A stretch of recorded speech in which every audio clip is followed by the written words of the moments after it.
Hi, I'm Daniel. I'm a sleep physician. And if you have insomnia, this channel is for you. Usually, when you have a problem, leaning on friends and family members is a great idea because they always have your best interest in mind. When it comes to sleeping better, however, I think this may be an exception.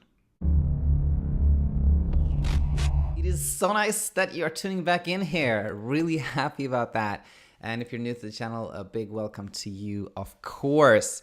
Now, first, just a big thank you to Gabriel, who came on the podcast yesterday. If you haven't listened to Talking Insomnia number 4, Gabriel guests the podcast there and is sharing his concerns about fatal insomnias. And we also talk about difficulties getting good information about sleep and many other things as well.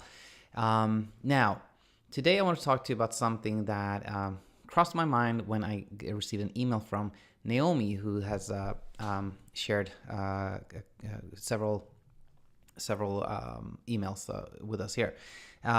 So Naomi wrote that she was told by friends, and I think family members as well, to they told her, you got to start taking some supplement or some medication, and it made me think of the following, usually when we have some type of problem, the best thing to do is to talk to our friends or family members, because they always think of our best interest. They give us advice that are with us in mind.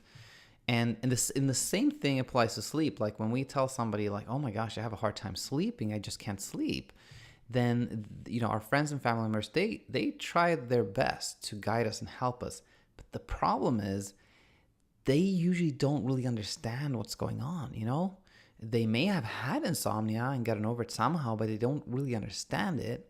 So they'll typically tell you things like, well, just make sure your bed is really comfortable. Make sure that you get into bed early. Try to take some valerian, try some mint tea or something like that.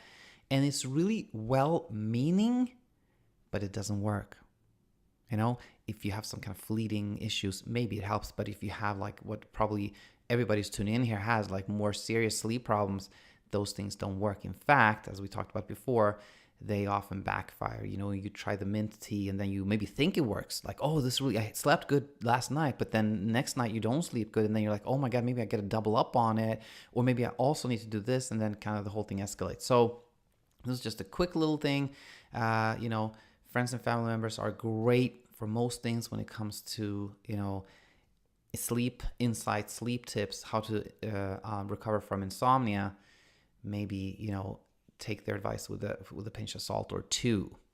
And before I leave you today, I just had this idea the other day. I think it was yesterday, and I've been talking a lot with Kim, who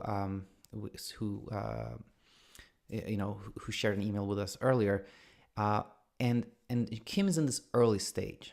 She is really battling kind of her insomnia. She's trying her bedtime restriction. She doesn't sleep at all one night. She sleeps better another night, and etc. And from my perspective, I'm realizing now I've seen this pattern a couple of times before, particularly with Tuan, with Mike, and with Suzanne.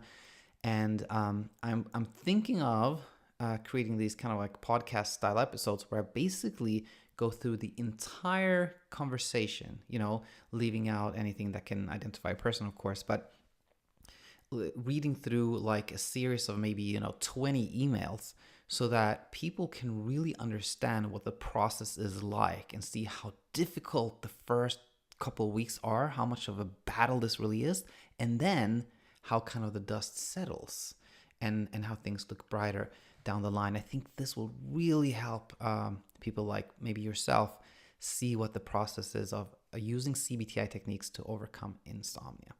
So more on that to come. Well, for now, hope this was helpful, and I hope to have you back here really soon. Bye-bye.